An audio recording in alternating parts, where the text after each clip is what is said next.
Chris? All right, well, as the new current chair, I call the meeting to order.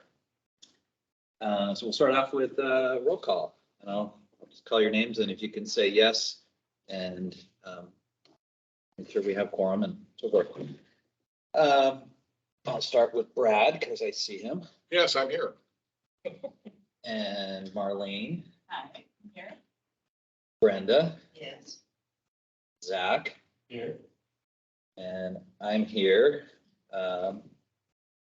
Katie. As an excused absent. Andrew, both Andrews have an excuse. I saw that. Oh, sorry, David. Sorry, I looked right past you. Here. David, you're here. Both Andrews. And then Tim, hope he might show up. And Ryan? Ryan is an excused absent. Okay. And Nicholas, we're waiting. Yeah. Okay. It looks what we have quorum. Nicholas just said he's clicking on. Okay, Nicholas is coming virtual. Thank you.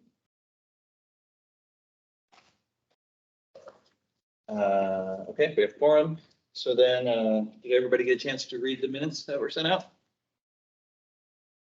Any corrections or changes anyone wants to note? If no corrections, the minutes are approved. Typically, we would go to public comments right now, but we have one person from the public, from the community here, and a request to for him to be able to provide his comments after the dog park presentation. So we're going to honor that request and move right into regular business.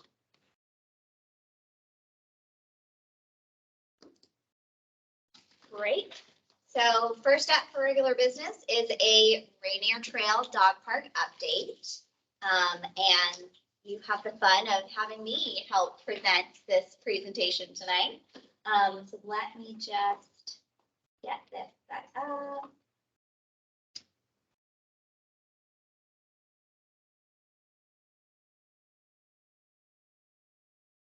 Sure looks nice on paper.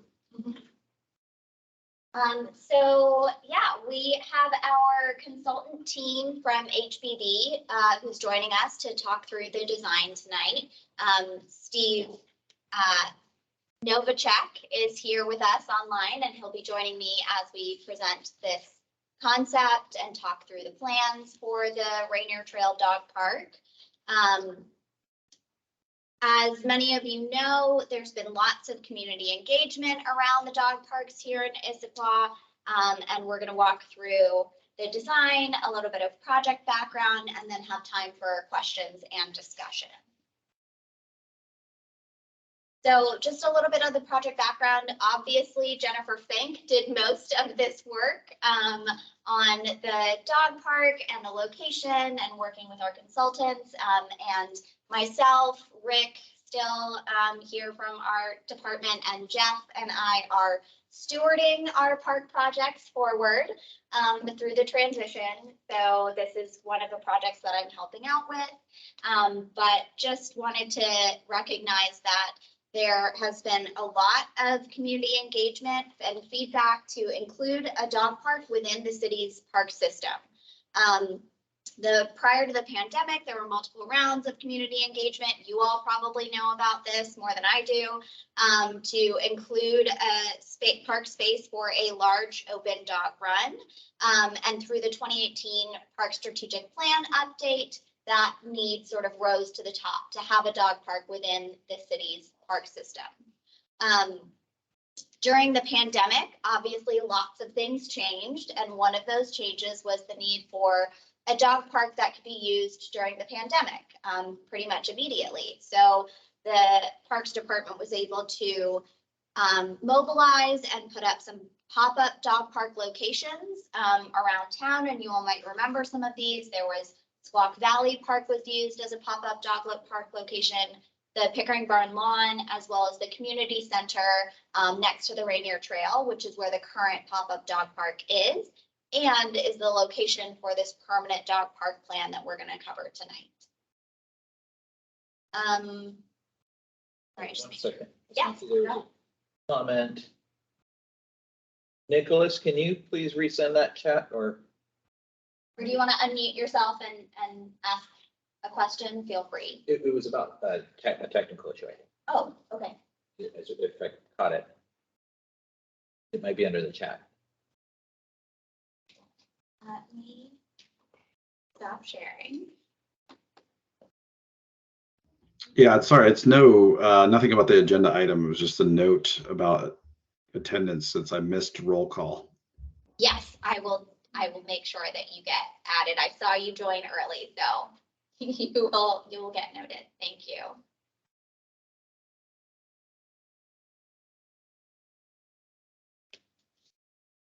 Thanks, sorry for the interruption. I saw something, but I didn't know what it was. No worries. Thank you for letting me know. There's a lot of stuff going on in the background over here, so thank you for that.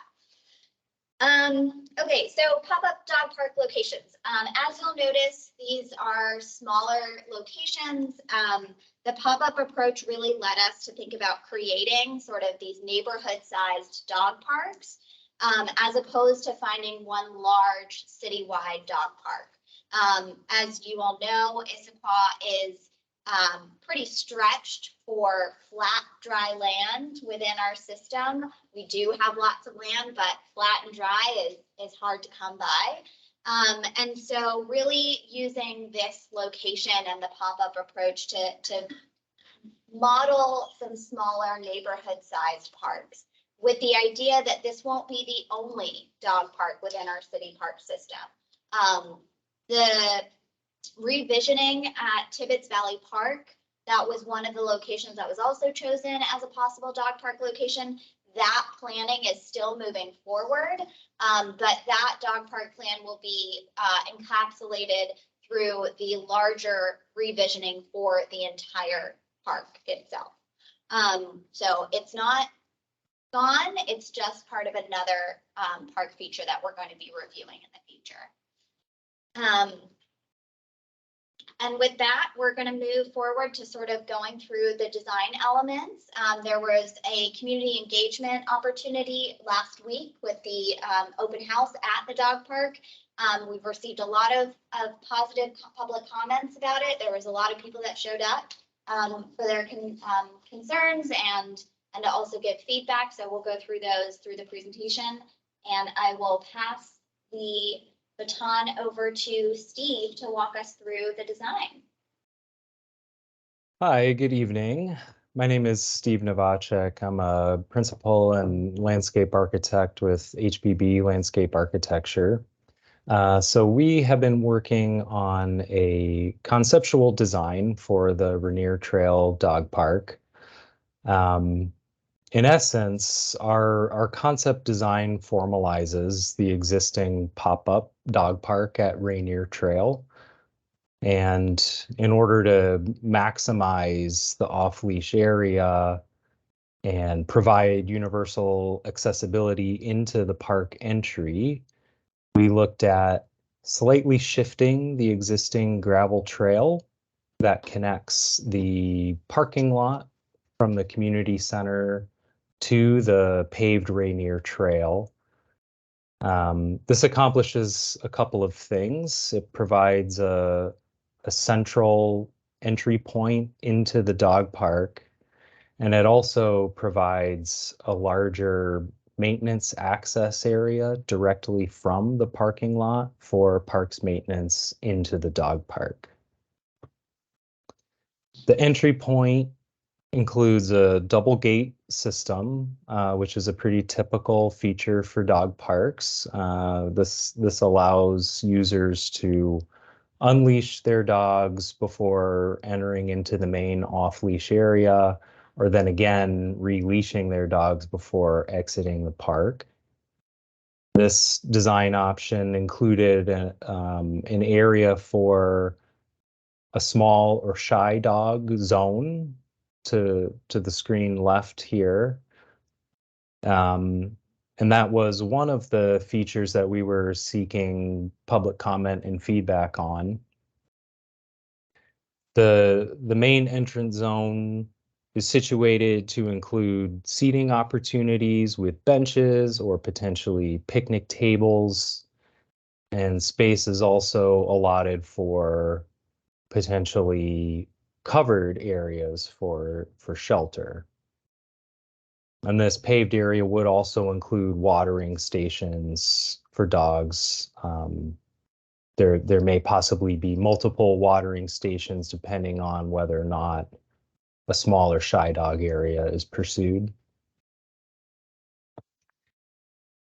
The overall off-leash area is expanded to include some of the existing mature trees to the east and to the south within the property to provide some a little bit of added landscape feature for dogs and for park goers. It's also including some of the sloped hillside for added visual interest and for exercise. The concept design includes a small soft surface pathway around the main off-leash area, which would provide access to the entire site and also provide additional seating opportunities. We're including in the concept plan additional landscaping along the western edge. So this would add shade trees and shade for the dog park area, as well as a formalized entrance into the dog park. New fencing would be included around the entire perimeter, which was another feature that we were seeking public feedback on, and there would be new surfacing provided throughout the entire dog park. And that would kind of take us into the public engagement open house event that was held just recently last Thursday on June 22nd.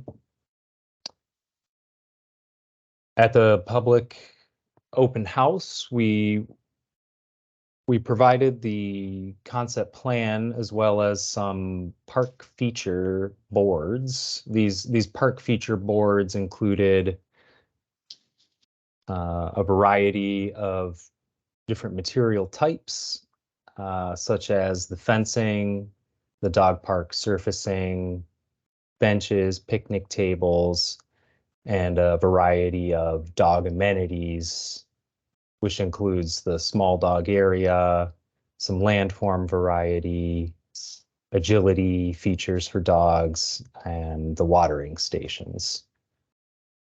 So these three boards were set up nearby the existing dog park.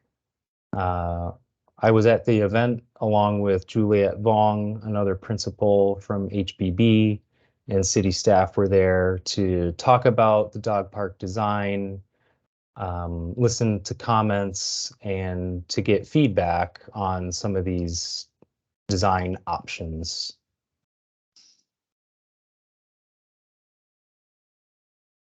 So with our concept plan presented at the pop-up open house, we talked about the layout of the dog park and got a lot of great comments, different opinions on the design features and the overall layout.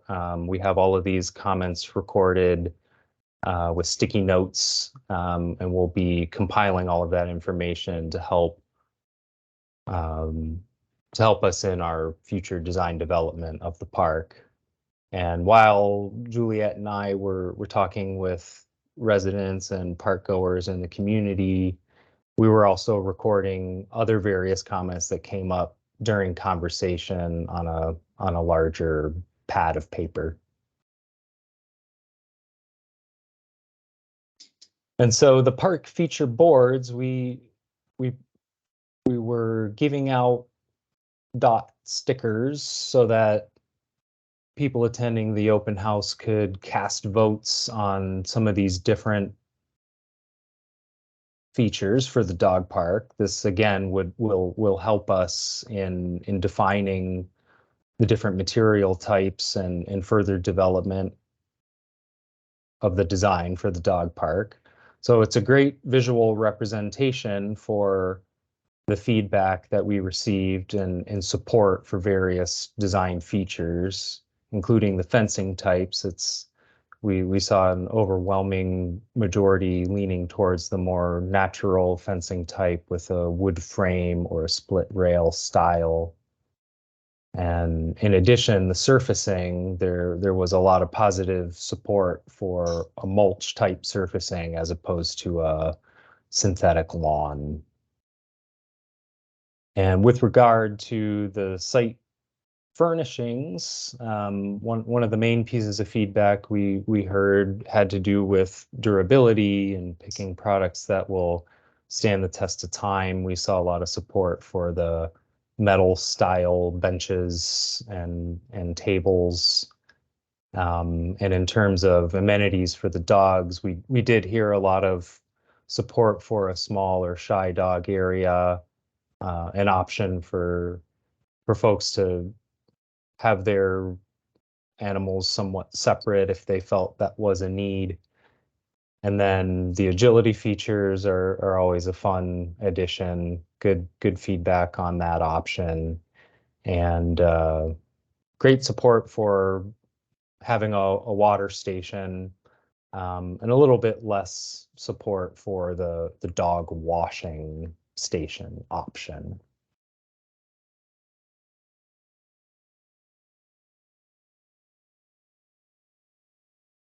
Thanks, Steve.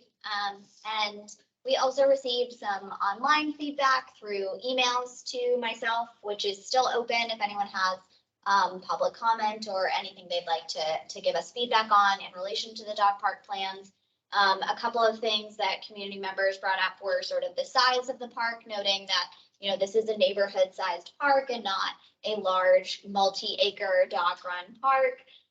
Being aware of the critical areas and slopes and the drainage of the area that is currently selected. There was some questions about waste bins and bags and their locations within the dog park. The importance of shade as we head into what is hopefully going to be a wonderful summer. The importance of shade for both the users and their four-legged friends, which we're including some of the trees that are already at the site, but there's also, you know, plans for other trees in the area, the possibility of a shelter. We got some comment about educational signage for responsible dog ownership, considerations for lighting in that area, and then and a couple of people brought up sort of having this option for multiple entrances and exits. So the current pop-up has an entrance and exit on both ends of the dog park, and people really liked that feature and wrote in about it. As I said, we do still have the opportunity to receive further feedback on this plan through email. If it's included in the project website, but they can just email me, hassanthp@issaquah.gov, and we'll be taking that feedback through June 30th to be able to incorporate it into this dog park design and plan. And with that, we will move into discussion and feedback from the board. I do want to note that, you know, this version and the community engagement that we did is hopefully going to help us inform both this dog park design, but also future design. So, you know, there are some features that were included that might not work for this particular space, but if we have positive feedback and a community need for it, we may be able to include it in another dog park. So yeah, I'll open it up to the board, feedback and questions. So I guess the first question is, there's a parking lot, obviously. How many spaces are designated for that parking lot right now? So I don't know off the top of my head how many are designated in that parking lot, but we are not proposing changing the parking in that area or making any of it specifically dog park only parking, if that helps. Well, I just worried because this would be sort of the only dog park in the area, like literally permanent dog park.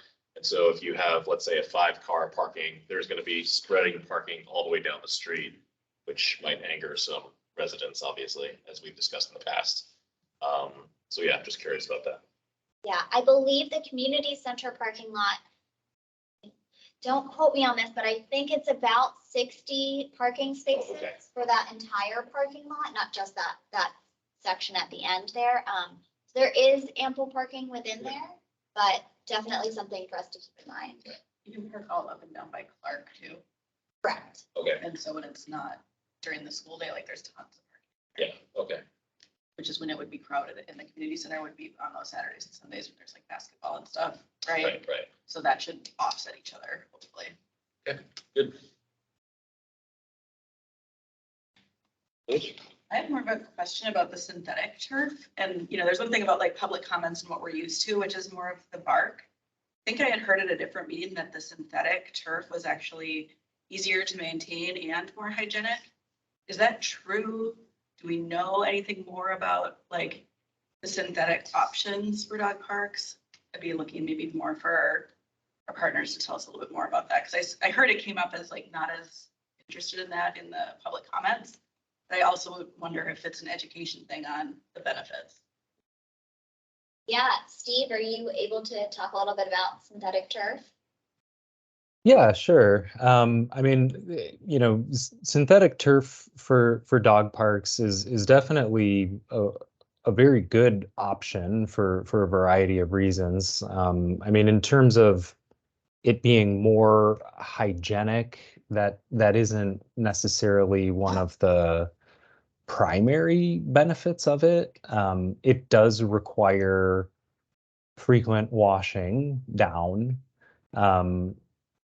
You know, this occasionally involves a permanent irrigation system in order to kind of flush the lawn and keep it clean, keep it cool when it gets really hot during the summer. It is, you know, one of the benefits in terms of hygiene, I would say, is that it's very easy to locate and pick up dog waste as compared to some other materials. There just tends to be some trade-offs when it comes to maintenance considerations, and the construction required for installation. But it's a well used option in many dog parks. There definitely are products out there that are specifically designed for dog parks that do include some antimicrobial properties. But you know, I guess the one thing that I would just want to stress is that it would still involve some amount of cleaning and maintenance, similar to any other type of product.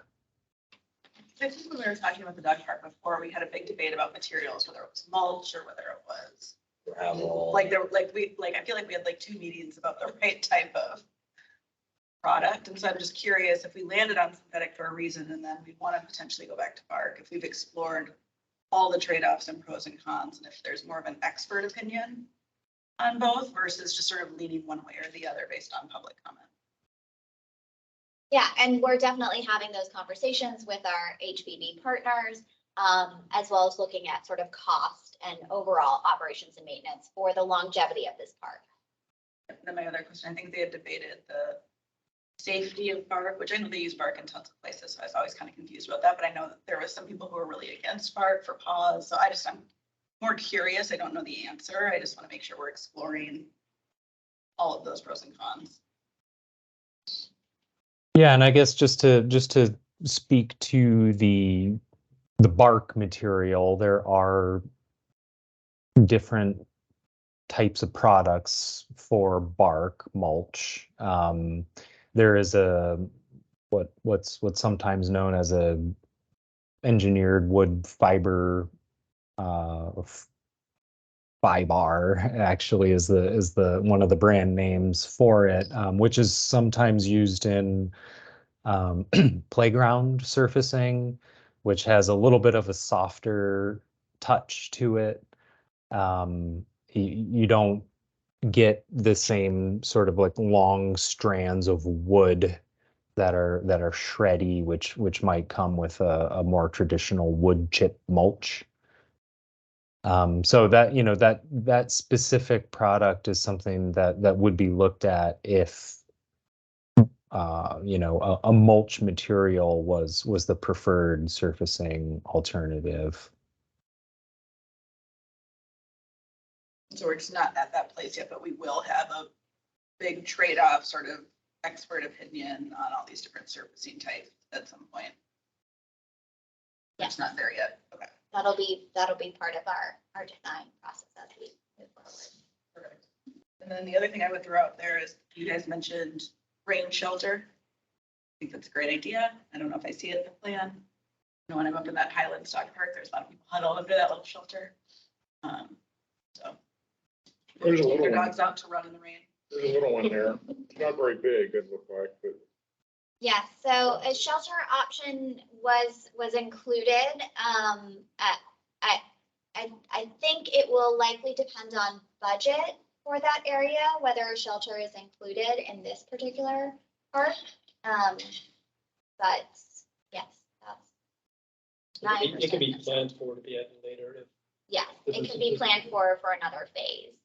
Yeah, and that really was part of our intent with allotting a certain amount of volume of space at the entry, that that volume of space would allow for a small weather protection shelter. Yeah, phased projects make me nervous for obvious reasons. I think potentially is it maybe a trade-off between the shelter and the multiple entrances? Because I know that's a cost as well. Or like, how are we trading off based on public feedback for those amenities? That is a great question that I'm going to take back to our planning team. who's the planning team? TBD. It is currently Rick, Jeff, and Oh, myself, okay, that's. with our partners. So really, I'm making note for Jeff, when he's back. But it's a great question and great comment. Yeah, I understand we can't do it all. I just want to like figure out how we want to decide. Have some comments. I agree. So that I think it'd be really important to find out from our maintenance staff if it's turf or mulch, what are the maintenance implications for those two or some other surface? Same for the fencing. I really like the look of the wood fence with the coated mesh, but how does it hold up? And, what do you have to do? And I don't know, maybe pressure treated wood. Maybe that's not even a great thing to have around dogs. I don't know. And then if the mulch is a less expensive option, the shelters seem like they're very valuable. I mean, we call it a dog park, but it's people in dog park. And I know when I've gone to dog parks, it's nice to have a place to be with someone else while the dogs are doing their thing and have some socializing time. So, to socialize myself, just like the dogs. Yeah, as much as I love wood, I would have some concern over a wood fence. It looks great, but 5 years down the road, really hard to maintain. And you end up ultimately replacing it probably a lot sooner than you would other materials. So I'd really take a hard look at options with that and not necessarily base it totally off of what the community thinks, as much as maybe what Rick might think and his team in that respect. I'm curious, Steve, I don't know if you're still digesting the feedback, but do you have any great takeaways at this point as to what changes that you might make from your initial design plan after hearing from the community? That's a great question. We are still going through all of the notes that we received during during Thursday's event. But some of the general takeaways, that I heard more than once, more than twice, this idea of ensuring that there are multiple entry and exit points within the park. That I think that's a really important feature.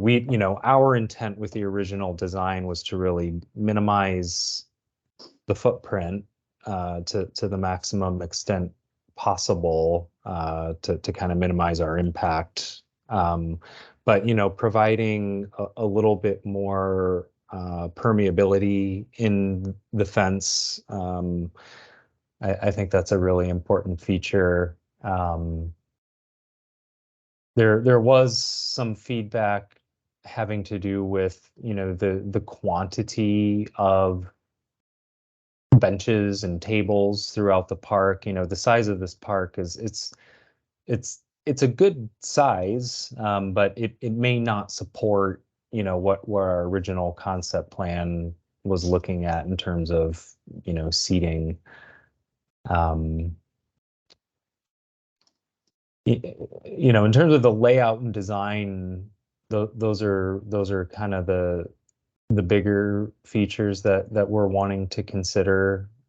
We did get good feedback having to do with other considerations as we move the park design forward, into different and more intricate layers of development, talking about drainage and preservation of existing trees. These are all really important items that we'll continue to consider and look deeper into as we, develop the design.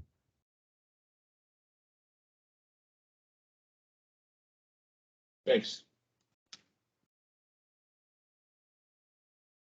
Any other discussion? I guess my only other question would be whether there's any national organizations out there that where you are researching to determine best practices on dog parks nowadays. There's been so many of them. I'm sure a lot of these things have been tested over time in terms of surfacing and a lot of different variables as to what is highly recommended after so much has gone on with dog parks. Yeah, absolutely. Our firm has engaged in a lot of research with dog parks, and we have worked on and designed and worked through installation of multiple other dog parks throughout the region to understand best practices, safety considerations, what works best for an engaging design.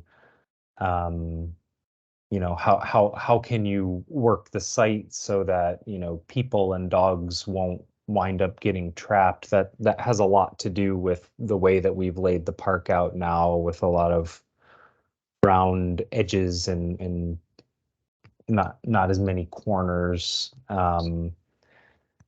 In terms of the surfacing, this is something where again it really comes back to a cost and benefit analysis with maintenance considerations, size of the dog park, user preference, really. All of the different surfacing types have benefits and negatives, and I think it's one of those things where it's best to really line up all of the options, all of their pluses and all of their negatives, and understand what works best for the community in this particular location. I see a spreadsheet coming. That's right. It's a spreadsheet with a breakdown, pros and cons list. Thanks. Of course. Just one last thing. This is my own personal pet peeve as a dog owner. and I'm sorry, I didn't go to the public comment time, but the water stations, I would just suggest putting a little more concrete around them. I know they're kind of pushed to the edge of right where you have the play areas. If you've ever been to a dog park, those water areas are just a soupy mess. And so having more concrete there is definitely favorable, because it's not just the water stations. People will bring dog bowls and just leave them there. So you'll have like 50 dog bowls around the water station. You know what I'm talking about, yeah, so. When there's a huge divot and then it's muddy. Yeah, This is a great comment, and I heard other similar comments having to do with the water stations.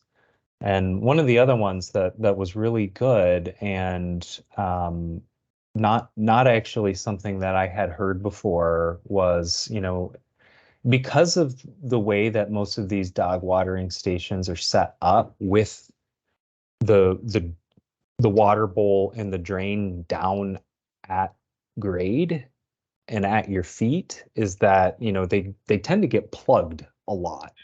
And, little kids will grab a handful of mulch and stick it in the in the dog bowl, and it can become a maintenance issue. So, this is something that I'm wanting, to take back when we're looking at different manufacturers and, coming up with a solution that will work better than what's out there right now, or what's typical right now. So it's a really important feature for the dog park. So I want to do everything we can to pay special attention to it. So thanks for that. And then Brenda, I think you. I know we've looked at this, we've had many pop-up parks and that type of thing, but what kind of population are you expecting? Are you expecting daily 50 dogs, 10 dogs, 100 dogs? What's your thought? I mean, I think it's based on the current use. I don't think we're expecting hundreds of dogs at this dog park. I think the reality of the size of it and where it's located is going to keep it to the neighborhood and the area that most folks are currently using. We're getting a lot of high rises and a lot more people that need a dog park, and so I just assume build more, have more pop-ups, but you could really see a huge population more in there. For sure. And I think if that is the direction that Issaquah goes, it will definitely help inform how we move forward with other dog park plans and honestly, all of our park planning. But it's a very good So point. on your meeting on Thursday, did you have a lot of input, a lot of people showing interest, or did you have a few? I would say we had, Steve, correct me, I want to say about like 20 to 25 people over the course of 2 hours. So a few. Yeah. You didn't get 100 calls. No, we did not get 100 calls. And I probably had, 10 to 15 emails. Well, the old adage is build it and they will come. And so my guess is it's a pretty nice looking design. There probably will be certainly more people using this than are using it now. So I wouldn't necessarily draw any correlation to what's using it now versus what might use it in the future. But also, given its location, there's not really a lot of high rises expected there, and it'll probably affect Tibbetts in the future more so than this park. Yeah, I wish it were bigger, but we got what we got. I like the neighborhood. It keeps it small too. 'Cause sometimes there's too many dogs in a small area. I like the multiple approach. I think it could be good for us as long as we can find them spaces. That's the problem. It may end up being self-regulating, if people, it's always crowded, then some people will steer away, and that might just be a good measure of what we need to do in the future. So, and yeah, with high rises or higher rises going in closer to Tibbetts, may push decision-making with that park later.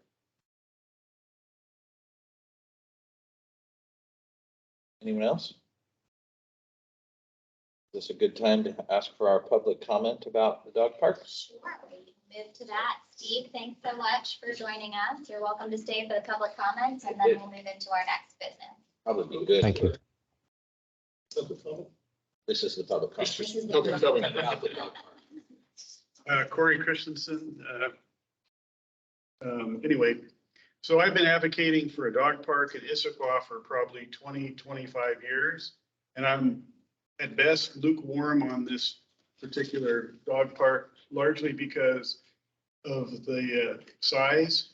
And if we went back 5 years ago when we had a robust amount of people coming in and talking about the dog park, we had we had 8 options. And this option was one of the first ones that got kicked out of the 8 because it was so small. And as the group and with the Parks Department surveys, we came up with 2 acres being, and 2 usable acres as being sort of the ideal size for a dog park. And this is about half an acre. And so with that half an acre, you still have to start subtracting out the, all of the different amenities. So it keeps getting smaller and smaller. That said, I understand that we're sort of where we are, but I want to throw in one other thing before I dive into this design a little bit, just in park planning. There were a lot of people interested in the dog park 5 years, 3 years ago, and there's only me here right now. And that is really falls on the shoulders of the Parks Department because, and this isn't just the dog park, but Hillside Park, the ball field is another one where there was a lot of people. And the community engagement needs to still be outreach to these people that are interested. I get no emails from either of these 2 events, and I'm in the friends group for both of them, and many other people are as well. And I think there's a bit of a problem that some of these decisions, like we decide that we're going to have this particular site for the dog park, gets made without bringing all the people in to talk about it. And because maybe people would say, hey, look, either A, this is okay, or B, maybe we shouldn't go at this small, tiny dog park because it's too small. And maybe we should look for someplace else somewhere that meets those original criteria. Anyway, that said, one design part with field surface that's been missing in this design is some kind of sand or crushed rock. Now, that is not as sexy, but there's reasons for that. And if we look at both the Mercer Island, Luther Burbank Dog Park and the Bellevue's Robbinswood Dog Park, which have both already been remodeled once. Previously, they had forest products and mud as far as their surface, and both now have Luther Burbank sand, Robbinswood, a heavier, it's not really rock, it's a higher, thicker sand. And that's what they use. Now, the reason they do that is in dog parks, pee, poop, and water don't mix. Because what happens is it festers and dogs get sick. And the problem is with forest products, any kind of forest product, if you don't have really great drainage, and the smaller the dog park, the more intensified the area of play is, and the dogs chew it up, beat it up, that you end up getting puddles of water, and then they get it on their feet, and dogs get sick. And this is the reason that a lot of these remodels are going for these types of sand or rock, because in a small scenario, the forest products just don't work. Matter of fact, a great example of that is the Beaver Lake Dog Park in Sammamish. They have had a lot of trouble over the years with the field surface right around their opening place that looks just like the design here, a cement area where people walk in, stand, and the dogs just literally wear the hell out of the surface, and it basically becomes a biohazard. And once you start having that, it's really, really difficult to fix it. And so my comment is that some of this voting, it's a problem because sometimes what is actually the right answer is not actually the answer that sounds like the right answer. And that there's underlying reasons like dog health or drainage, or in the case of most of these parks, we've tried forest products, every kind of forest product, and they just really don't work, especially in a small scenario. Giant parks that have forest products for trails where the dogs aren't, rough housing on them, it's not their main play area, it can work. But when you're talking about a small area where there's intensive play, you need to look at things like the sand and the gravel. As a matter of fact, the park we really should be looking at as a model, not to exactly copy the whole park, is the Robbinswood Dog Park in Bellevue. They did their extensive remodel. They're 2 acres, but their area that's their play area, it's bigger than this, but it's not that much bigger. And basically what they have is a cement circle, and in the middle of the circle is a heavy weight of sand. And that heavy weight of sand is nicer than, in some ways, than the beach sand that Luther Burbank has, because the Luther Burbank sand, that sticks to the dogs. It's actually a good play area, but it's messier. The Robbinswood, whatever they've chosen, the weight of it, it's pretty clean, and they don't have a dog washing station, and they also don't have a small dog area at Robbinswood. But the main thing is that whatever they did there, the drainage works, and it's been successful, and they don't have the standing water problems anymore, and they don't have dogs getting sick anymore. And a comment on this park, as far as the trail or whatever going around, that really needs to be a cement walkway, because virtually all the parks that have been redone, again, Luther Burbank and Robbinswood, that trail is concrete. Because you have people that are on in mothers with baby buggies. You occasionally have handicapped people. They don't have to be. I don't know about the ADA requirements, but most of them are roughly 4 feet wide, maybe a little wider. But it needs to be cement. And that actually works to an advantage, because then it creates a surround for whatever surface they put in the middle. So you get a double thing. And lastly, I wanted to echo David's comments and Brad's comment, and actually Marlene's comments about water.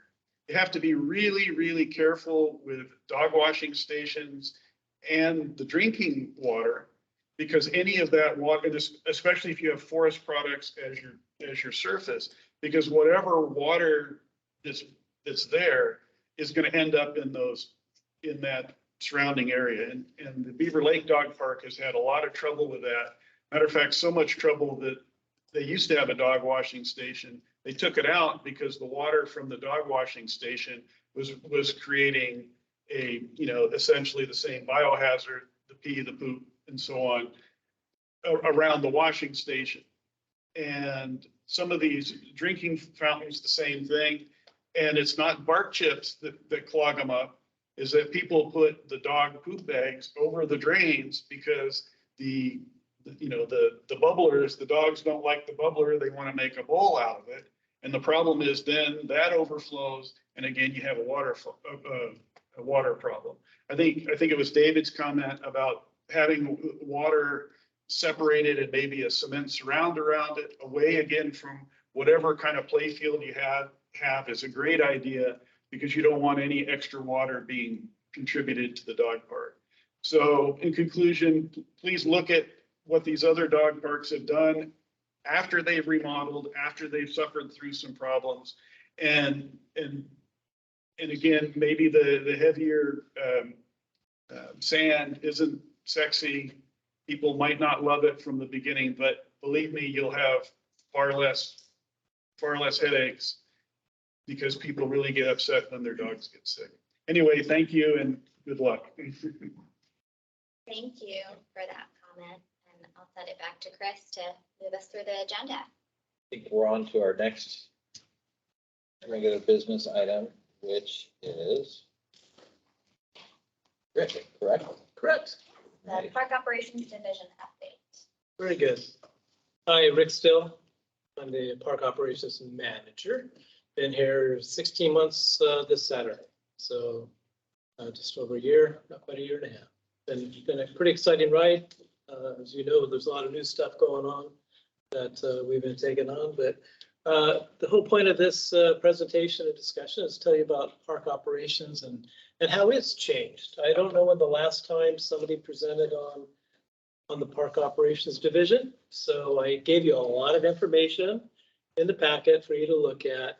One thing that is new is that there's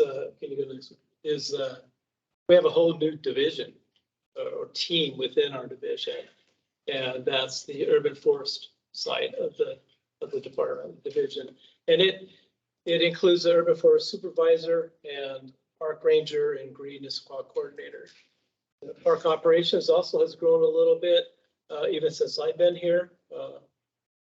2 weeks after I started, we had one new employee, and then we just received another one this last year. So we have a supervisor, 2 leads, and then now there's 10. It's actually 9 3/4, but 10 people, park maintenance workers. And how we've changed the department is we've looked at the department in different work types. So we have routine maintenance, scheduled maintenance, and then reactive maintenance. Some of the questions people have had on reactive is, what is that? Well, we get see-click fix, the city has that. We get calls, emails, if we see vandalism or repairs that need to be done. So it's not something we're planning on doing, but sometimes we have to react right then. So it's really reactive. And then a couple other things are improvement projects, and you've probably seen some of those as we've gone over this last year at Pickering Barn and different places that we've made some little fun improvements to different areas. And then we have a section that's just contractor maintenance. It's not really huge, but it is something that we manage that contract. We do all the right-of-way contract all the right-of-way maintenance for the public works for the city. So, and then this slide just shows you a breakdown of what that means. And so what we developed, instead of having divisions on each side of the city where you only work here, you only work there, we've kind of created teams. We call them crews. We have a mow crew, a big crew, and a big mow, small mow. So you'll see them out when they're standing on the machine mowing. That's the small mow. If they're sitting on the big mower, that's the big mow. Get it? Pretty easy, right? And then we have a rounds crew that 3 days a week we go around to each park and fill the trash cans, all the recycle, and break the play equipment, clean the bathrooms. So we do that 3 days a week. So that's something we do. Athletic fields is big, especially for another 3 or 4 weeks. We have a lot of baseball tournaments yet to come. We had a huge lacrosse tournament a few weeks ago. This weekend is a little softball. So first thing when we get our part-time staff in is we teach them rounds, ball fields, because those are the things that we need support on the weekends. So we try to get 1 or 2 people each weekend doing that. The rest are listed there. It is very seasonal. Right now we're in our main season. But fall, I tell you what, there are so many leaves in the city. We'll talk about that urban forestry, how many trees we have. Well, the issue is now we have that many leaves. So, and then snow removal, and that's another reactive maintenance thing as well.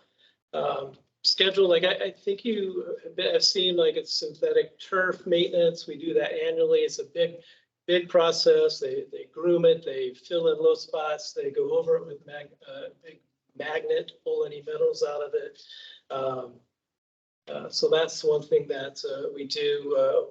We also have a turf management program, which we really just have really got back into in this last year and this year even more, where we're aerating every park, including cemetery, and then the places that have irrigation, we can top dress, which is when you put the sand out, overseed, where you put seed out. You can either sit sleed or actually broadcast seed. And those are all things you can do at home. So that's a good thing to remember, how to treat your yard at home if you want. Courts is a big deal. I don't know if you have seen the courts. this last year, they're pretty much black. It's 2 years since they've cleaned them. Now Tibbetts the courts actually are blue. If you didn't, yeah, they're pretty nice. Yeah, they were black, not supposed to. We do have a couple different certifications for our staff. One is we have pesticides, they're all trained in that. But the other is playground safety. So we have 2 playground safety inspectors. We're trying to get a couple more this fall. That's a national testing program. So we make sure our playgrounds are safe. They do monthly inspections of all our play equipment.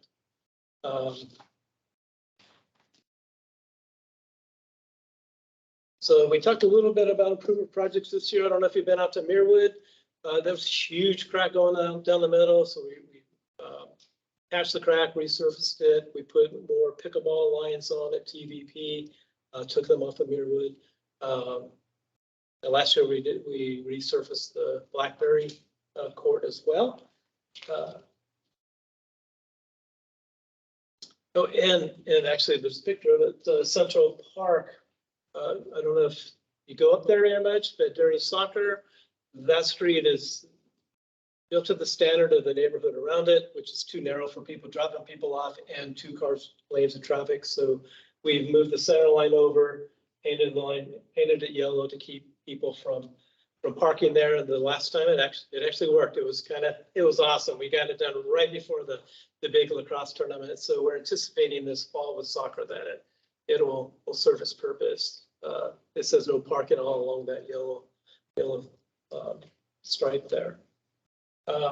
Some of the things that we also implemented last year was not just the turf management, ball field maintenance routine where we rototill and grade our infields.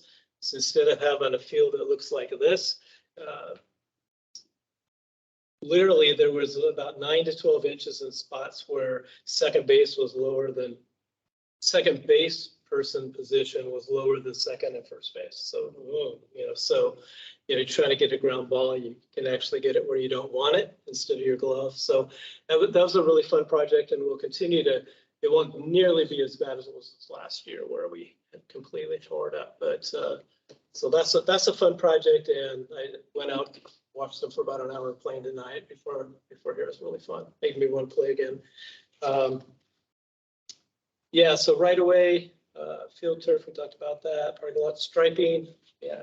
So let's go to some of the numbers just real quickly. You had a chance to read all this, but I just want to give a perspective of what our 9 3/4 people take care of.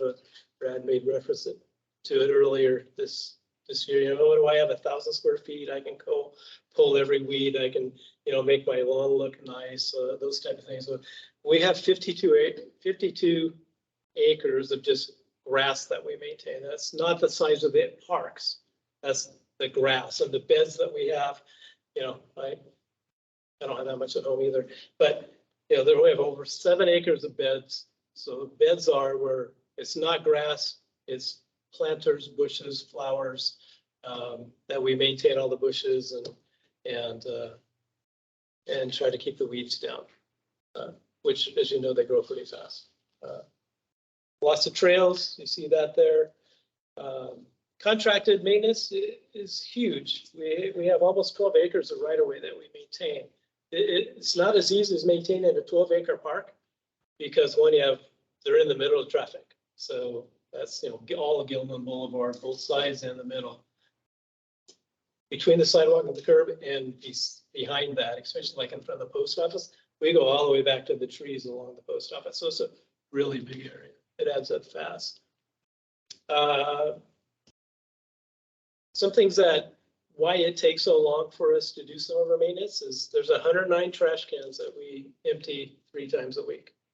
And then another 51 dog waste stations that we have to fill. So 11 playgrounds, 9 bathrooms to clean, baseball fields, most of them are here, and then up at Central Park. So, and then also one community garden, which we try to keep as organic as we can. Either we burn or we use organic herbicide around the edge.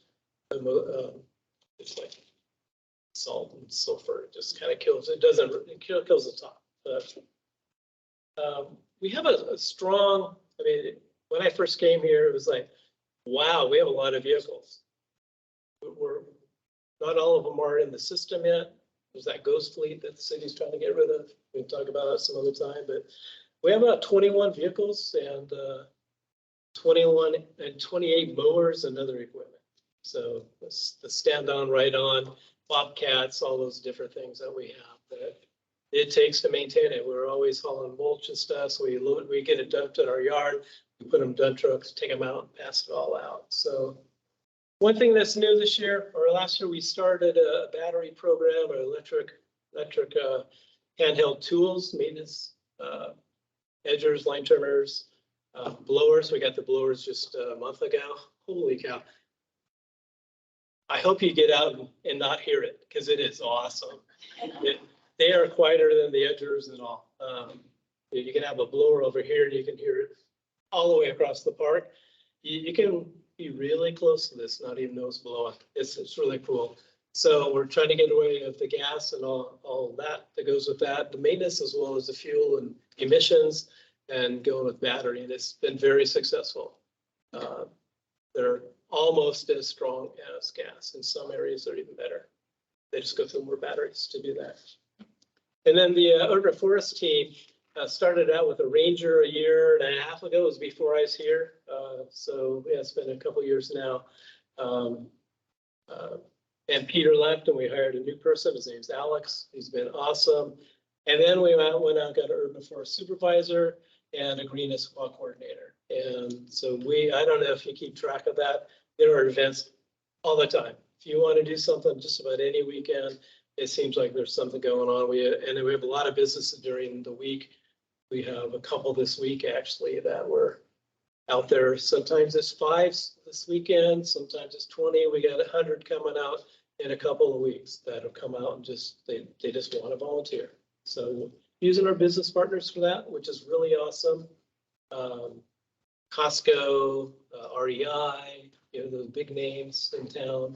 They're coming out and they're just wanting to give back to the community. So urban forest, this is actually from Dad. Urban forest is all around us. He's been a great ad. I know he came and talked to you a few months ago. The 3 things I want to highlight is there's estimated 218,000 trees in the city, 1,700 acres that is under parks and open space, and the healthy canopy of 51%. So with the goal to go more, which can be hard with development. So that's something that we're working on. Dan's in charge of right now. We've gone out for an RFQ to receive consultants for our urban forest management plan, which is awesome. We're just starting the scoping process. At the end of this week, we'll be scoping what that's going to look like, and we'll be keeping you updated on that as we go through the year. I think he's also going to talk to you all about the Heritage Tree Program in a couple months, right? Yeah. So lots of different stuff going on for urban forest.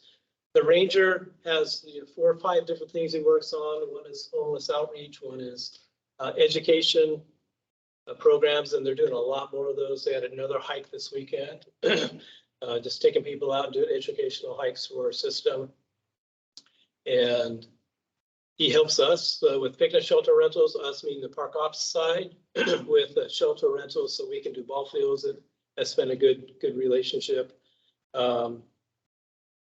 Enforcement, enforcing our rules for education. He's not, can't give tickets, but he can go up and talk to you and say, you know what, you need your dog on a leash. That's probably the #1 thing that he deals with on enforcement. We've had a few anxious pickleball players that are out at 6 o'clock in the neighborhoods that the neighbors don't like. So we've taken care of that too. A lot of great programs going on. We can see 19 just this last month, 19 contacts for that, and 11 contacts for homeless. And if there's anything too big or he feels unsafe, he's always got the opportunity to take a parks off person. So we work really well as a team. You can see the educational programs he has there.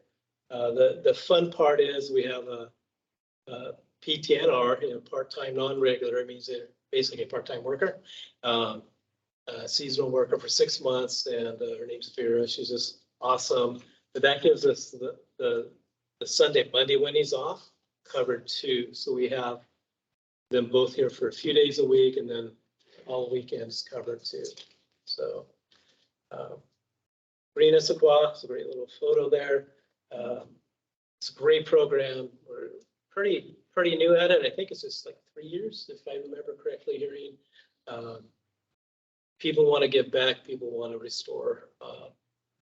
Some of us, yeah, we had it in Tukwila, Green Tukwila, and my kids just love digging up the blackberries. They love putting the molds down. They love putting the plants in. Well, that's the whole program, pretty much, right? So it was really fun.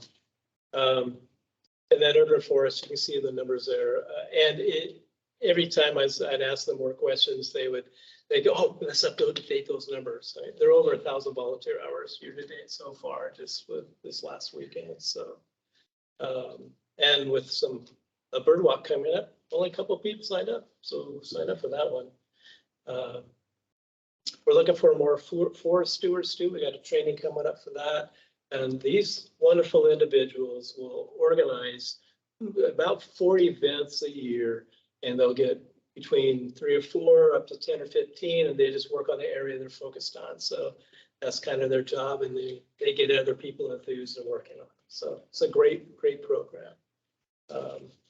And that's all I had. I hope you all read it. So I just was reviewing it for you. But if you have any questions, I'd be glad to answer them.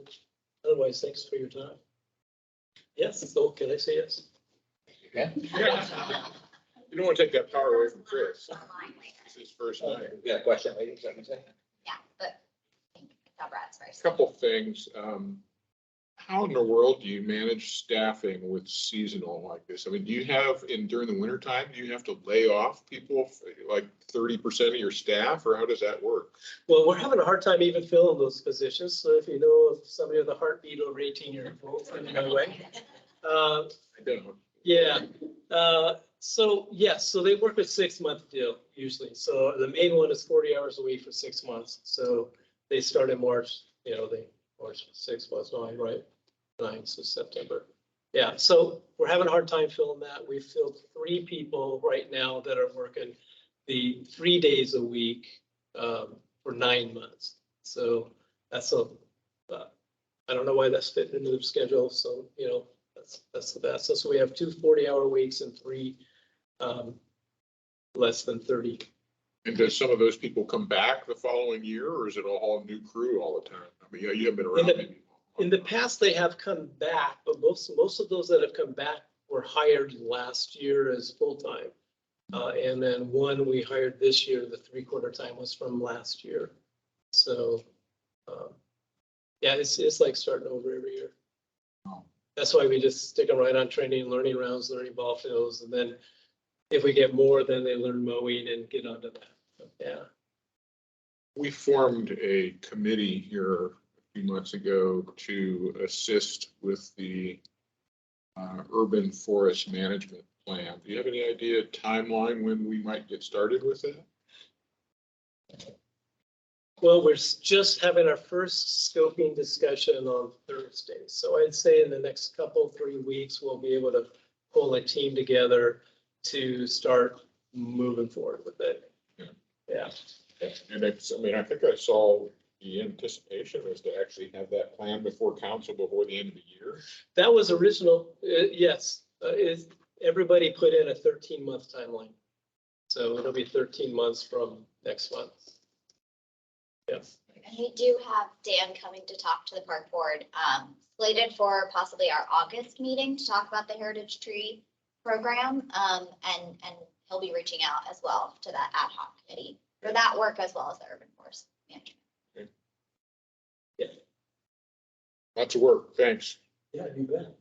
And we've got Tim online if you want to unmute yourself.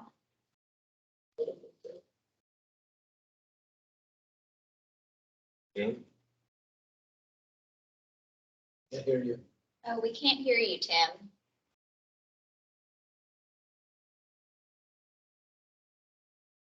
Since he's on mute. Not muted, but perhaps you need to connect an audio device.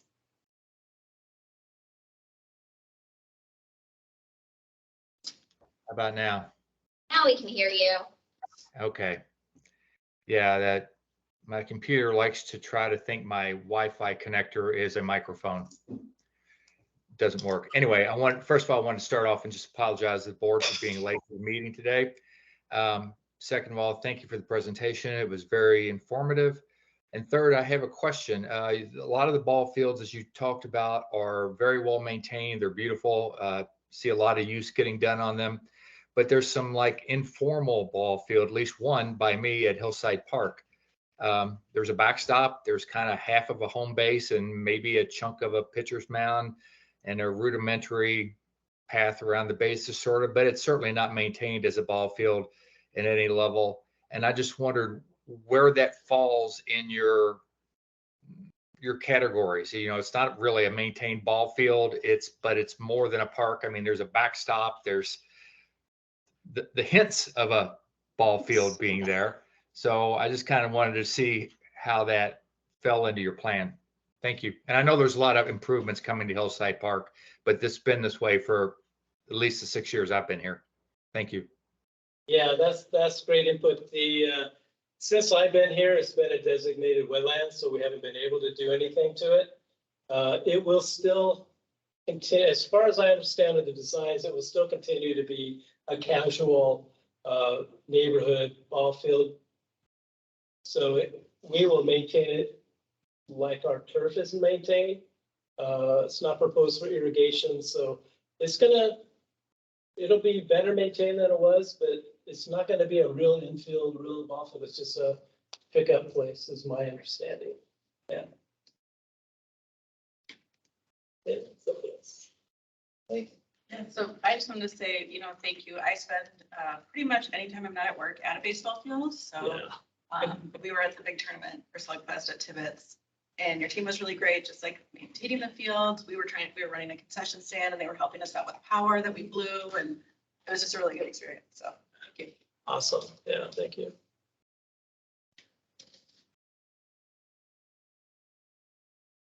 Thank you. Thank you. We have one more regular business item, which is an ADA transition plan. Yes, we do. And I will bring Dale up. You're getting ready to go. I'm going to share your presentation for you.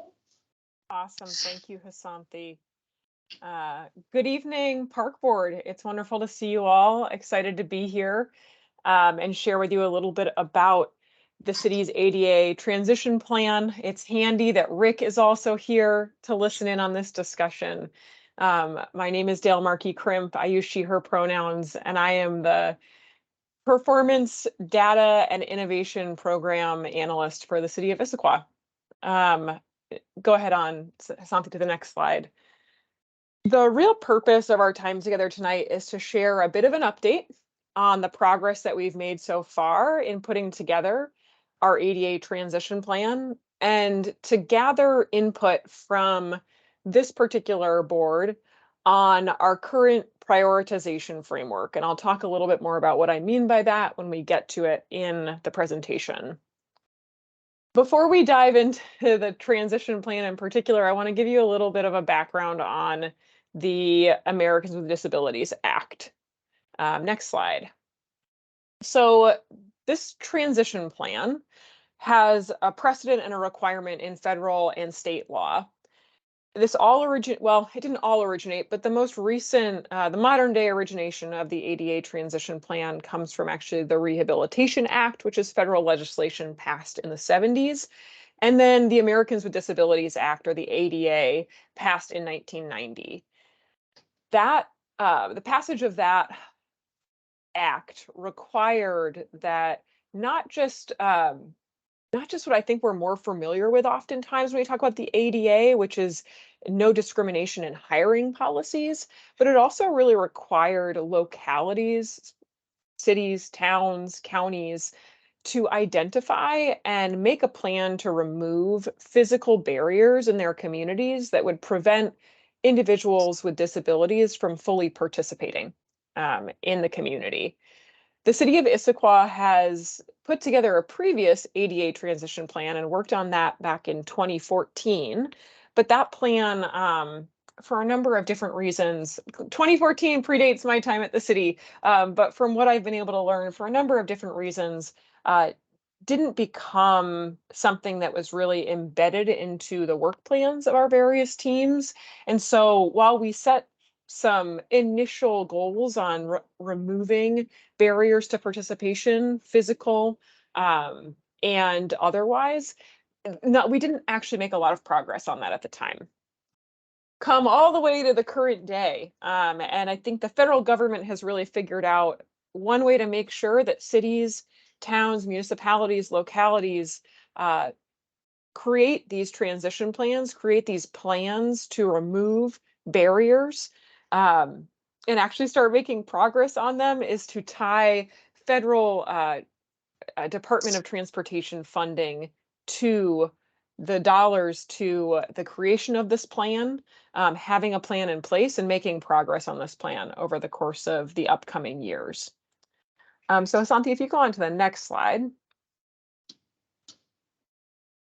An ADA transition plan is simply put a plan that identifies the accessibility barriers across our city, describes the different methods that can be used to remove accessibility barriers, provides a schedule for that removal, so a timeline and approximation of how much money it will cost to make those improvements, and then also identifies the public official or officials that are responsible for implementing the plan. And when we talk about accessibility barriers, I'm talking about two different categories, and you can see that on the right-hand side of this slide deck. Those can be physical barriers, so public right-of-way, curb ramps, street crossings, having, why is it the word escaping me right now? Probably because it's 8:20 at night, but having the push buttons that don't just, that also vibrate and make noise when you're able to cross the street. So those that are hard of hearing or hard of sight can still safely move around our city. It can also mean city buildings. So think about doors that may not be big enough. I often think, I don't know who here has walked in and out of our municipal court, but I often think about how difficult it would be for someone in a wheelchair to get through that municipal court front door, which is really close together. And then once you're through it, has a very narrow metal detector that would make it challenging to enter that building. And it also includes city parks and city paved and shared use trails. We're going to talk a bit about those together in just a minute. The other type of barriers that this particular plan is going to identify, and that's new to the more recent ADA sort of revision that happened in 2010, are also around our public services, programs, and activities. So not just the physical barriers, but also the way we design our programs, the way that our website is designed, the way that we hold meetings so that people that may have barriers to participating physically are still able to engage in the public process. Now, you can see there are two things in bold tonight. We're going to focus specifically on the ADA transition plan as it pertains to city parks and city paved and shared use trails. So on the next slide, I want to show you a little bit about the park features in particular that we're looking at in this ADA transition plan. We're looking at parking and access routes. So when you pull up to a park in a parking lot, do we have handicap accessible spaces? Are those spaces and the pavement next to it at a cross ramp that allows for people in wheelchairs to move easily through the space? And then also looking at things like play structures and picnic tables and the spacing of items in the park. So if someone's on wheels, can they make it around safely around this space? On the next slide, you'll see we're also looking at the unpaved trail features within our parks. Not every single element in every single park is going to be ADA accessible, but where there are ADA accessible trail segments, we're taking a look at, are they truly accessible? Does the steepness of that area, is it accessible? The surface treatments and the bridges, are those accessible? And then last but certainly not least, we're also looking at sidewalk and shared use trail features on this next slide. And a couple examples that you can see.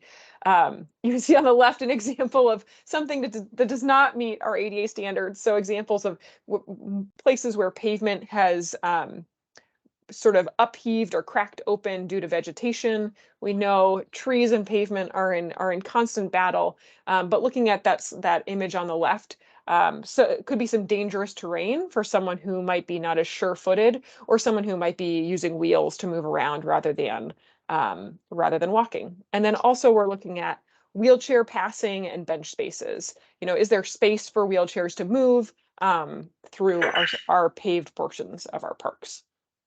So with this little bit of background knowledge and knowing that that's what the plan itself is going to focus on, is identifying the current barriers in those various areas within the park, I would like to share a little bit about the current proposal for how we prioritize barrier removal in this plan. It's important that we don't simply make a list and say, okay, what do we want to go first, but that we're able to provide some criteria to evaluate all of our parks by, and figure out through that criteria the order in which our team is going to prioritize removing barriers. We use the 4 criteria currently. These are 4 criteria that are commonly used. So if you look at ADA transition plans from jurisdictions in our region, they're also using these criteria. And I've done a little bit of research in addition to what our consultant has shared with us. I haven't seen a lot of other criteria being used in this process, but the order of the criteria could be something for us to discuss in just a moment. We're using these 4. One is the proximity to or part of a current city project.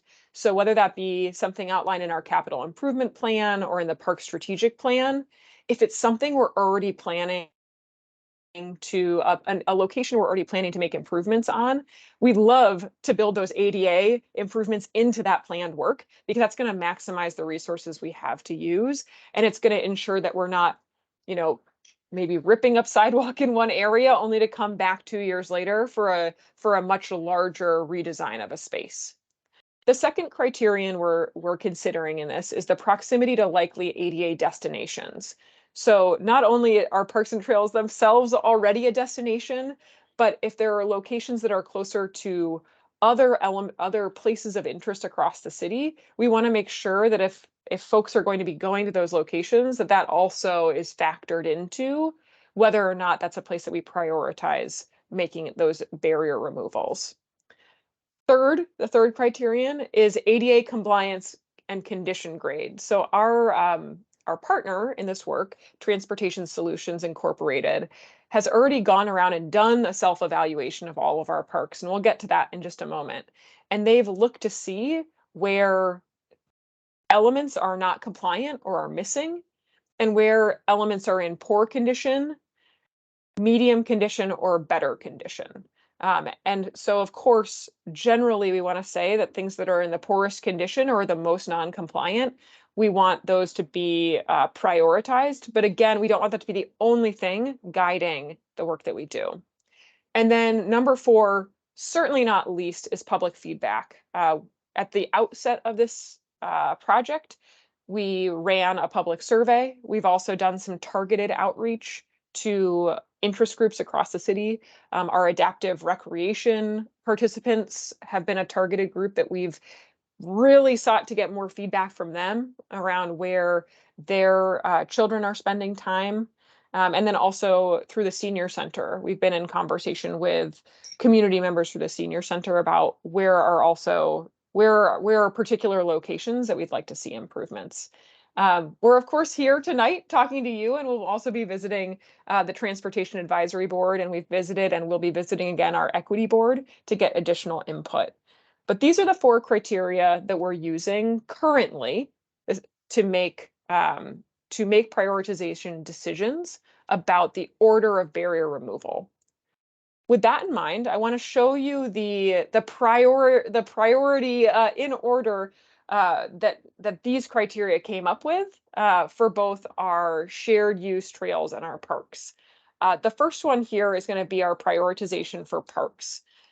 We did evaluations for 19 parks. There were 11 parks that were not evaluated due to the reasons you can see here in the slide deck. They were either new, they already have planned renovations,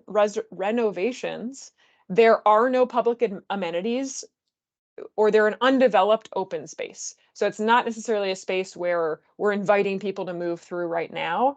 We really focused on parks that were already are developed and intended for people to be in and have elements that are and amenities that are intended for accessibility.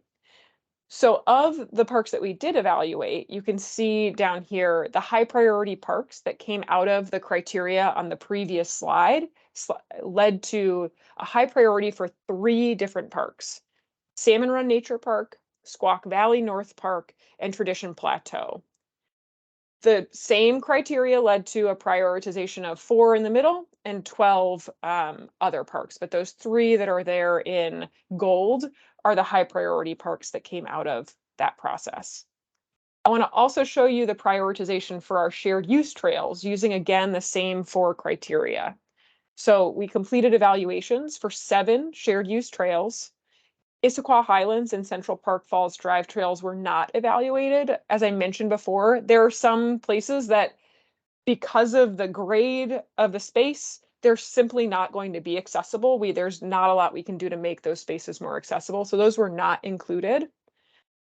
However, of the 7 that we evaluated, the highest priority based on the criteria on the previous slide was the Pickering Trail. Medium priority is Gilman Boulevard Parkway, Maple Juniper Trail, and Rainier Trail. And the lower priorities were Newport Way Trail, Sammamish Trail, and Anthology Trail.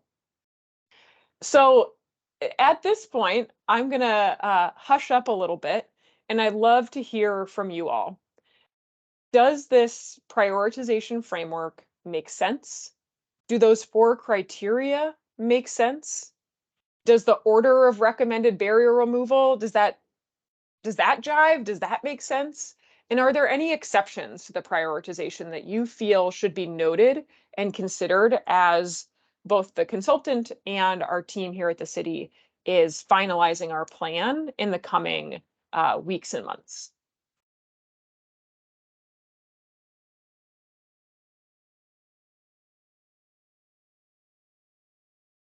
Do you want to go back to the list? Yeah. Look at 4 priority. For the projects.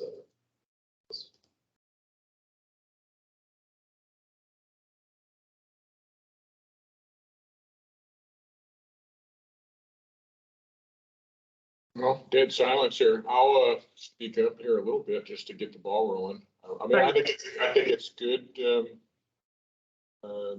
way you've prioritized it. I mean, it's a little hard to tell from this in terms of any timelines for this, which is something I guess that I would have as a question. You know, one thing I didn't see here, it might fall within the park strategic plan, is, you know, a big focus that we put together with the park strategic plan now 5 years ago was corridors, being the Mountain Sound Greenway corridor and the Issaquah Creek corridor. And so I think those 2 corridors should take some element of priority or make mention of them, because I think that that's going to be 2 major future corridors of people that are going to need to move through the city. And I guess I would, you know, I would make mention at least of those 2 corridors. Where they fall in the prioritization, I mean, a lot of this is still in the, you know, acquiring land and a lot of different phases of it, but at least I think that should be at least mentioned. Excellent, thank you.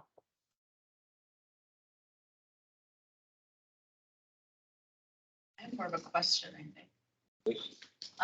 You had mentioned you had talked to the adaptive play group, or and I'm curious a little bit about the prioritization sort of for our youngest sort of users of the parks. Like, I think a good example is in Tibbetts, where we have the adaptive swing, which is great, but like it's hard to get into that playground, right? So I was just curious when we thought about sort of the different user groups, sort of how that came into the prioritization? That's a great question. I will say, I don't think we, I guess I don't think that I've been thinking a lot about how to prioritize the different user groups. Honestly, it's been a real effort just to really get people to weigh in on this. Has been my biggest effort is just, hey, please give me your feedback. I came across someone in a wheelchair moving through Confluence Park the other day, and I sort of said, hey, would you mind if I ask you some questions? I'm doing everything I can just to get people to respond to my emails and show up to public meetings. It's nice to have a crowd that already had to be here tonight to talk to. So yeah, captive late night audience. So I haven't thought about sort of the different priorities of the different user groups. It's more been getting absolutely as much input as we can get. And naturally, this might sit underneath your question, naturally some of that interest is in direct conflict with each other. I think a great example, and for anyone that wants to leaf through the final draft of the plan as it comes up in future council committee meetings, you'll see the results of our community survey about this, where some people said, I don't know what that surface is that's on the Lakes of Mammoth State Park play area, but I love it. I think it's so great for kids that have mobility issues. And then maybe 2 responses later, someone said, that Lake Sam surface is just absolutely the worst. I can't deal with it. It's a sensory overload. And so we are definitely seeing conflicting priorities from different users, but I wouldn't necessarily say it's by group. I actually think it's a little bit more personalized by disability. And so that's been something we're really having to think about, is that, we're not going to remove the barrier the exact right way for everyone, but we need to make sure across all of our potential parks that we've got something that works for everyone. Maybe it's just not in every park. But I think it's a really good push on thinking about the conflicting interests potentially of different user groups. I'm going to keep that in mind as we move forward. Yeah, because it might be nice to even think about, if there is a park that is about to be remodeled, do we want to make it like this gold standard and it becomes more of a destination? Mm-hmm. And that way for adaptive play, or, I just think we should just kind of think through how we think through all of our stakeholder groups in that way. And you're right, you can't please everyone everywhere, but maybe we can focus some efforts in specific places and make really great amenities. I love that. Yes. We have Nicholas and then Tim. Oh, thank you. And Tim, looks like you have 2 hands raised. So you just win by that alone.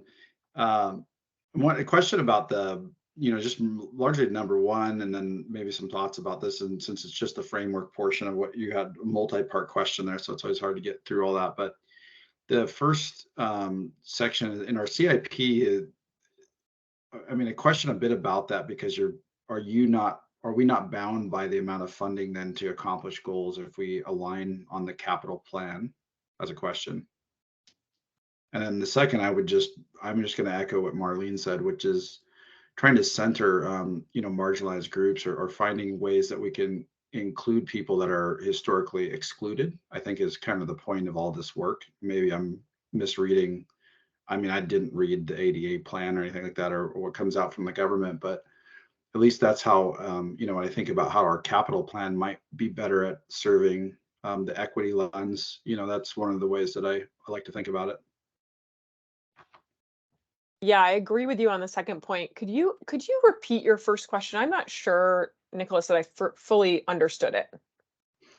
Oh, sure. Just that if our first criteria, and I don't know if these are in rank order or these are just 4 framework portions, but if, the first thing we look at is only being able to impact things that are within the CIP or budgeted, you basically get a bit restricted by those things that have money behind them. And this was my commentary about the CIP criteria from the town hall session we had up in the Highlands there, which was talking a little bit more about stripping money away from the construct of prioritization and then adding it back in when you're looking to fund things. Otherwise, you chase the dollar, right? The dollar gets a vote and funding sources get to influence community attributes. And I think it should be the community that influences the attributes and the money that then is found to follow, even if it's through taxes or whatever other Yeah. mechanisms the city has. Yeah, I think that's a great point. I appreciate your sort of philosophical turning around of the way I think we think about incremental budgeting. You know, that's such an old school, it's such an old school way to approach it, but it is in many ways the way we do it over and over and over again. I wouldn't say that this is necessarily, although it's got numbers next to it, but I do think the way that as someone who's not necessarily making decisions about what goes into the CIP, but thinking about how can we get these improvements made. If it's approved in the CIP, those are some great opportunities for us to make sure that the ADA improvements are being done when any sort of changes to those spaces are being done. So it's definitely something right now we're weighing pretty heavily, but I appreciate the push to maybe decrease the weight of that criterion in what the plan itself comes out and says should be the priority. Yeah, that is, thank you for restating that. And I just say that I know there's another park board member, I will forget exactly who like loves the construct of leverage. And so I think that, you know, to counter my own point, you know, leverage is important as well. Mm-hmm. Absolutely. Thank you.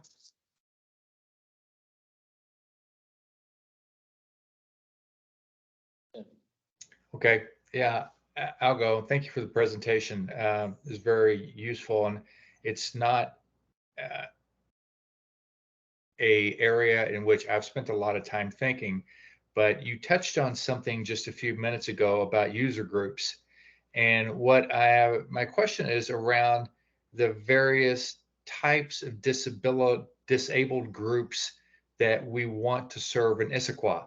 Do you have any data on, you know, what are the populations that are the most represented with disabilities in our area? And therefore, you could potentially use that information to try to, you know, adjust the prioritization of what you're going to do. That's a great push. And I've looked at some very general American Community Survey and census level identification of disabilities across our community. We're, as anyone that's dug into any of that data knows, it's really difficult to learn a lot from that. It kind of sits in big old buckets. And then you say, okay, well, I kind of know, but what do I do with this? And so a lot of my approach has been taking that and then doing some more, I would say, focused pursuit of more less quantitative, more qualitative conversation with whether it be our adaptive recreation group, folks that come through our senior center, and also using by proxy folks that work with populations in our community. So we did outreach to a number of organizations across Issaquah that work with individuals with disabilities and got some input from them as well throughout this process. Members from At Work attended our in-person open house and gave some insight as well. We've also shared drafts with a few of those organizations for them to take a look and give us some additional feedback. It hasn't changed. It's not that it hasn't changed. It's been really helpful. I don't think it's led us to a different current prioritization than we would have come to in the first place. I think that's the real challenge. We also serve a lot of individuals that are outside of our community that come into Issaquah specifically to access programs because we specifically within our rec department have done such a great job historically. And although we might not have the gold standard play place yet, there are some of our park facilities are definitely much more accessible than those around us. And so we're serving a community even greater than what I can pull from our sort of the quantitative data that sits within the census and the ACS. So it's been imperfect, Tim, I guess is my answer. I've made an attempt, but that's why it's good we still have a few more months to be working on this because I think there's definitely an opportunity to learn a bit more, both as we think about the plan and we haven't even gotten to the point of thinking about, as we think about the implementation of any decisions we make. So we're really right now, even just talking about how do we prioritize the barrier removal, not necessarily, it'll be the job of this parks planning team that Hasanthi keeps referring to really think about then what does the barrier removal and any sort of improvement itself look like when we get to that point. Okay, great. Yeah, thank you. Just like with anything, to serve a population, you have to understand and know a population. So yeah, it sounds like you're doing your best to try to get some insights into what that looks like. So thank you. Thanks. Yeah, actually, I think that'd be good information, and then take it from the outreach to actually see what parks are being most utilized by that group of people, or, you know, where they would like to actually see things being done. You know, that would be a lot better than any of us trying to guess what that might look like. So one of my questions really focuses around funding. I mean, I've been working with the state park a good bit about a lot of ADA compliance with some of the developments at the Lake Sammamish State Park. And it seems like there's an awful lot of funding available through the federal government for ADA compliance. And sometimes it's good to know what that funding might look like so that you can then factor that into what you're able to do, you know, rather than to build it from the ground up. Yeah, we want to do this and this and this. So how are we going to get the funding? And then if you don't have the ability to get the funding, it was all like, you know, so what did we go through that process for? Whereas if you actually see, you know, all of the potential available funding sources out there, that it then enables you to, you know, factor that into whatever your priorities might be. I think that's a well-made point. I've made a note to follow up with our consultant specifically about identifying some of those opportunities for us. Yeah.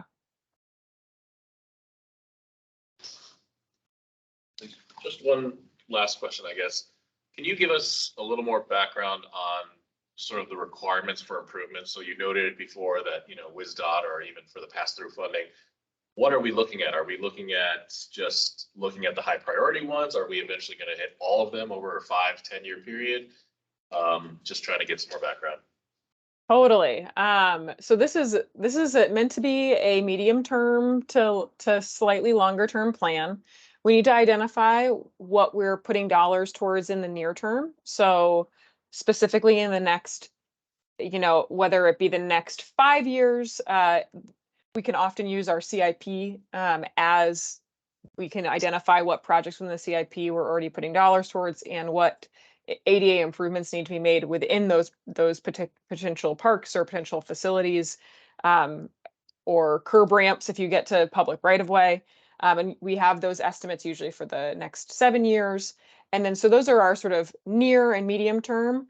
And then saying after that 7-year period, we will still need to make improvements in these additional projects. And so the plan for us will be to identify what we're planning to do in the next 7 years with the intent of what will come after those 7 years and how many dollars we'll still need to spend. So this is going to be a little bit of a partner to it's going to always be a little bit of a partner to a CIP because so many of the projects, whether they're public right of way, parks or facilities, show up in that planning as well.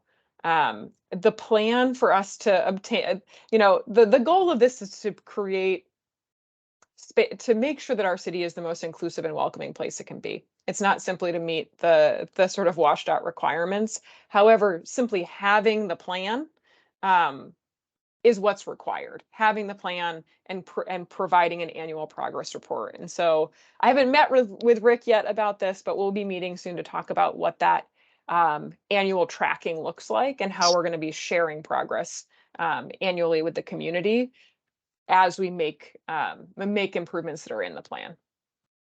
Okay, thank you. Absolutely. I have a few things to add. The Lake Sammamish playground was mentioned, and Brad and I, one way or another, participated in that. And even though new projects are required to meet new requirements and our current requirements, and that generally makes a new development better for accessibility than something 20 years old or so. It took a conscious decision on that project, an overt statement that it was going to be all accessible, and also acknowledging, as that said, that it was going to add, I don't know, a couple $100,000 more or something in the price tag. And that's an example that is $1 million playground, literally. But it's awesome. People come from everywhere to use it. And so I guess where I'm going with this is that this does trigger more costs. I've learned that. There are options with RCO grants that are often tied to improving accessibility. So it's like if you city are going to have a project, you can apply for this grant, and the requirement will be that you spend more money on accessibility. So those are some things just to put out there. But what I think I'm hoping we've done, if it's not too late, but with the whole CIP project, CIP effort, how much of these criteria were included in the decision-making process, that, they would likely have been brought in by the equity and inclusion group, but I don't know if it made it in time. So something to think about, if not this time, then definitely for the next one. Thank you.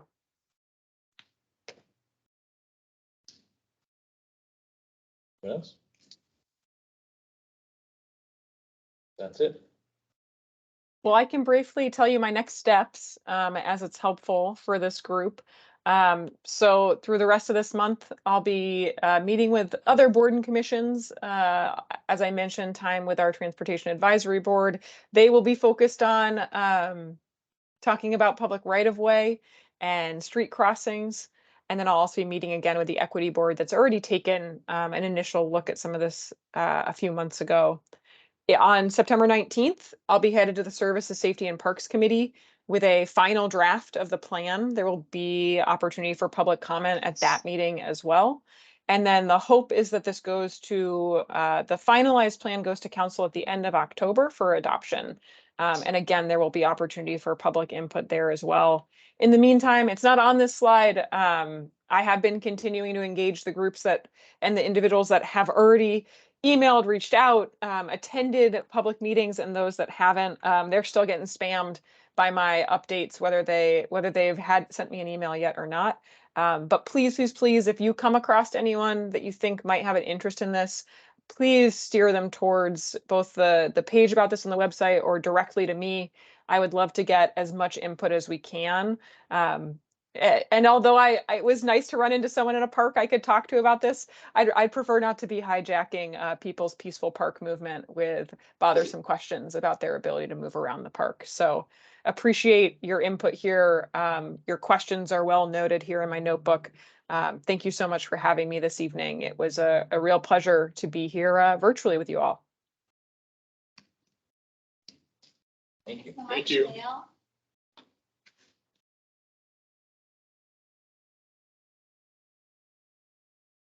All right, that's all of our regular business. We have reports. We also have, I don't know if you want to do the other business with the next meeting. Sure, we can skip to that first, just to make sure that we get time with everybody. We are running long this evening. So one of the items that we wanted to just touch base with the entire board is our next meeting. There's two things in relation to it. The first is that July 24th is now a city council meeting. And so Jeff, our fearless leader, has to be at that meeting as well. And so we're proposing a possible date change for the July meeting to the following Monday, July 31st. If the rest of the board is able to make that date change, as well as that July meeting has historically been a park tour.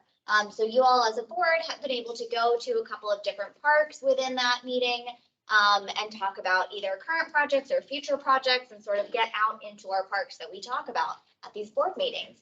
And so with the pandemic, my understanding is those hadn't been able to happen, but we're able to sort of do that again this year. And so we wanted to talk to you about locations. And if there's interest in going to multiple locations and sort of go through some of the options. One of the locations on the table is to maybe start at the community center and go to the dog park location itself, because that's one of the current projects. And then go to pedestrian park and the senior center plaza project areas, so everyone can sort of be in those spaces and start to see the visioning for those. And then swing over to Confluence Park and take a look at the Egg House project as well in that area. And if time permits, perhaps come over here and look at TVP as possible future park plans.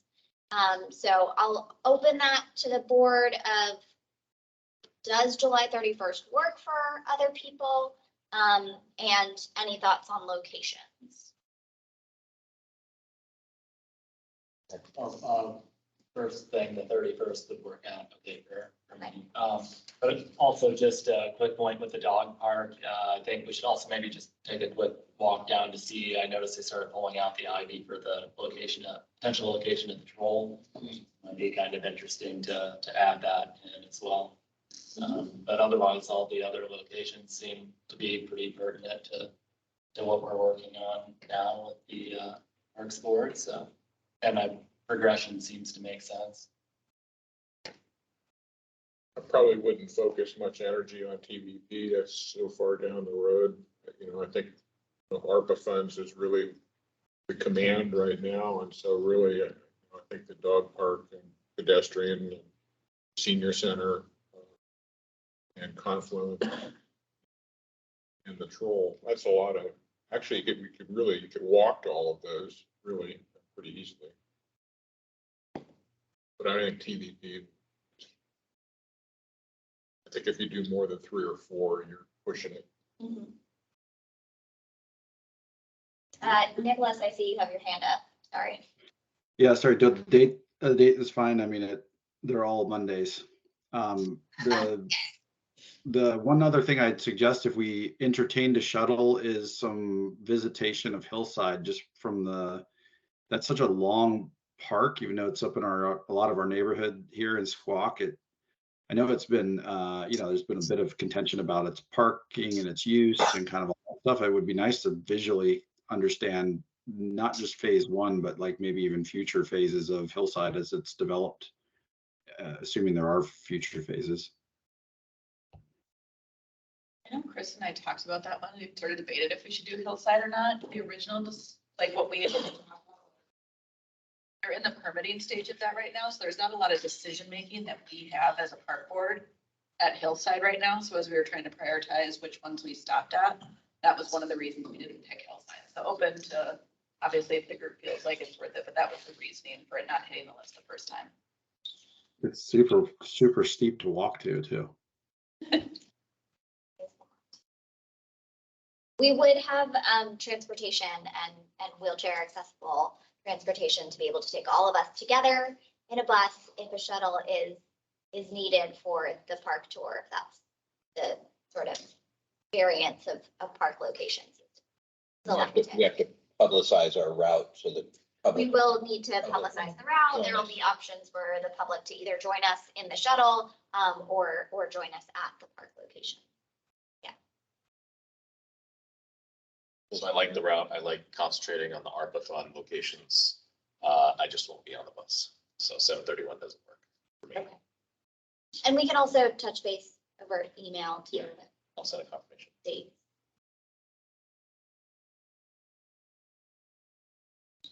Maybe real quick, show of hands. For whom does the 31st work? You'd raise your hands. Doesn't work for you. No, okay. Not for you either. Okay.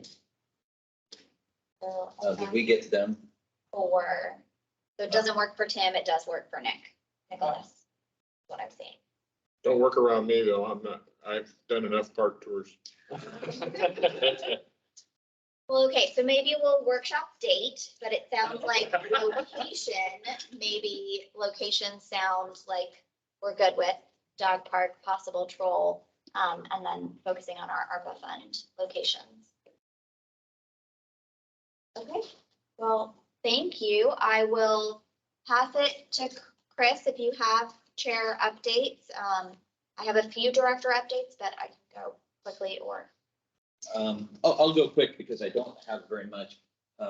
What I have started to do, but really didn't make enough progress prior to this first meeting is reaching out to a lot of the different other organizations in our area, like FLISP and FISH, the Kokanee Work Group. Brad, as an example, had contacts with everybody, and I'm starting to establish those contacts. And the idea being maybe at some point in the future, we have a meeting where one or more meetings where we invite representatives to just remind all of us what those groups are, what they do, how we interface, how we have common objectives and goals and efforts. And that's all I have. So director's report update for Jeff. I just wanted to mention a couple of things. We've been working with our consultants on the park strategic plan update, and we're proposing changing the name of it to possibly the park system plan to sort of encompass everything that we're looking at, and really our system of trails and parks and open spaces and how they all work together through our like 20-year visioning.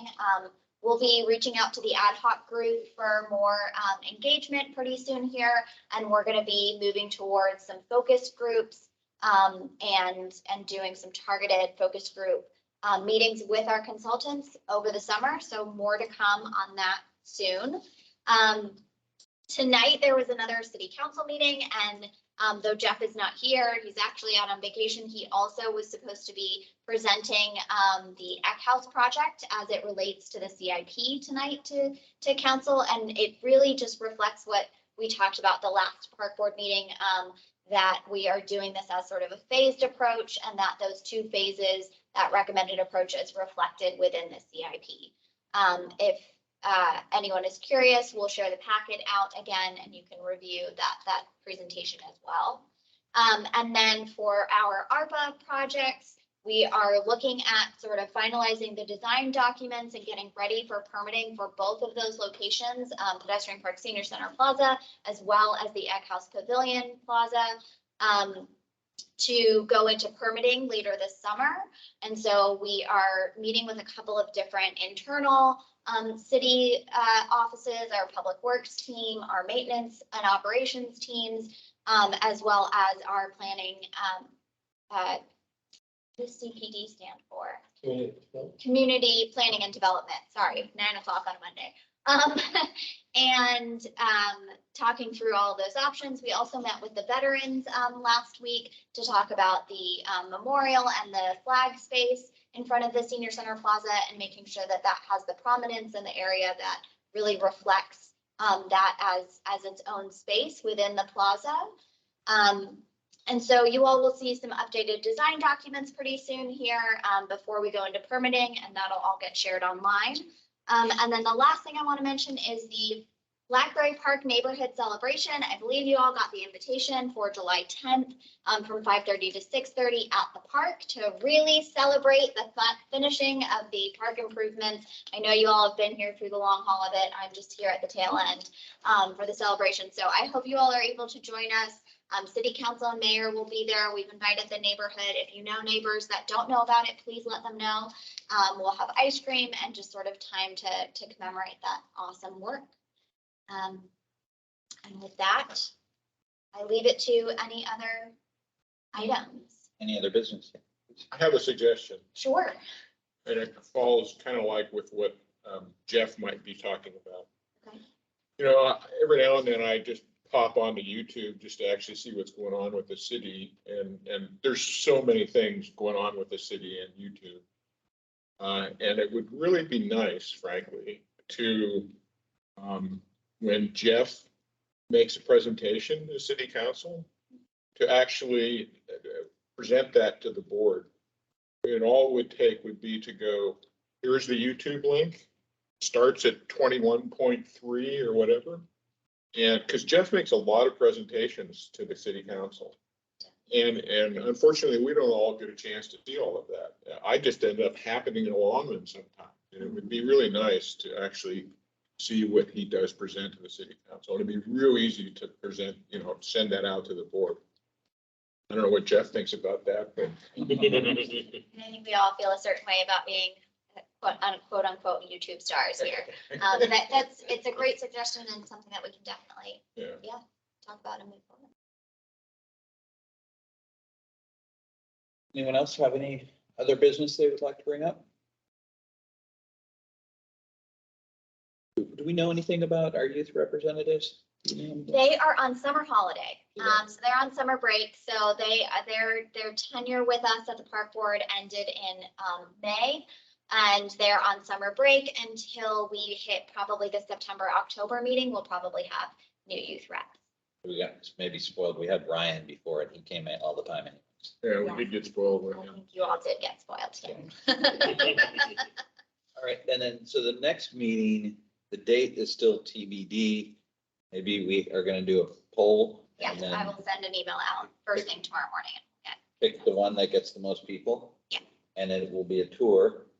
And it sounds like it'll probably be a tour of Dog Park, maybe hopefully the Troll, the Memorial Park, Ped to Memorial somewhere in there, or all in there, and then the Confluence Ec Park.